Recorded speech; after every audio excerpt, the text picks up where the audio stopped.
یہ جہاز جنگ کے لیے نہیں بنایا گیا تھا. اس کا مقصد پائلٹس کو تربیت دینا تھا. اس کا پروپیلر بھی لکڑی کا ہے. لیکن یہ چھوٹے جہاز اب یوکرین کے فضائی دفاع کا اہم حصہ بن چکے ہیں.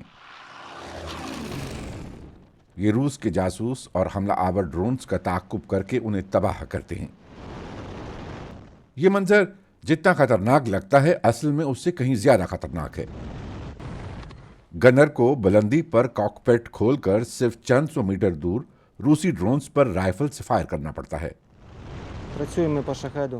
ہم اس ڈرون کے تقریباً 150 میٹر قریب پہنچتے ہیں. اگر بہت قریب سے فائر کیا جائے تو دھماکے کی وجہ سے ہمیں بھی نقصان ہو سکتا ہے. اگر 500 میٹر دور ہوں تو آپ دھماکہ خیز مواد کی زد میں آ سکتے ہیں. ڈرونز کو نشانہ بنانا مسئلہ نہیں بلکہ مسئلہ انہیں تلاش کرنا ہے. جہاز میں رڈار لگانا ممکن نہیں کیونکہ وہ بہت بھاری ہوتا ہے. اس لیے کنٹرول روم سے حاصل ہونے والی معلومات اور گنر کی آنکھوں پر ہی انحصار کرنا پڑتا ہے.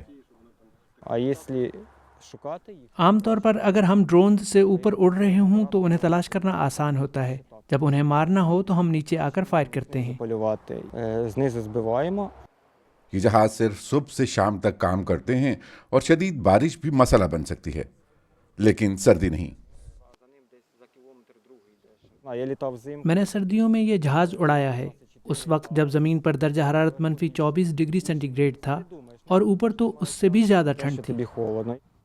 یہ جہاز جتنا سادہ ہے اتنا ہی سستا بھی ہے. یونٹ کے کمانڈر تاراس بتاتے ہیں کہ ایسا ایک پرانا جہاز یورپ میں تقریباً 50,000 یورو میں خریدا جا سکتا ہے. یہ قیمت ایک ایسے ڈرون سے بھی کم ہے جسے یہ ٹیمیں مار گراتی ہیں.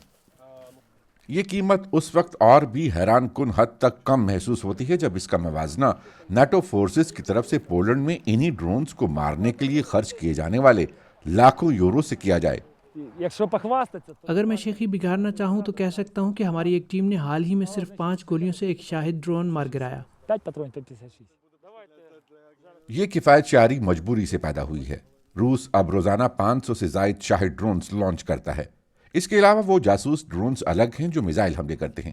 یوکرین کے پاس اتنے وسائل نہیں کہ وہ ہر ڈرون کو مہنگے میزائل سے مارے. یہاں تک کہ یوکرین کے قیمتی F-16 طیارے بھی ان ڈرونز کو مارنے کے لیے بھیجے جا رہے ہیں. اس کے مقابلے میں ان ٹیموں کو بھیجنا کہیں زیادہ فائدہ مند اور سستا ہے. یہ ڈرونز مڑتے ہیں، بچنے کی کوشش کرتے ہیں، نیچے اوپر جاتے ہیں. یہ کام دن بدن مشکل ہوتا جا رہا ہے. کبھی کبھی ایک ڈرون تباہ کرنے میں 40 منٹ لگ جاتے ہیں.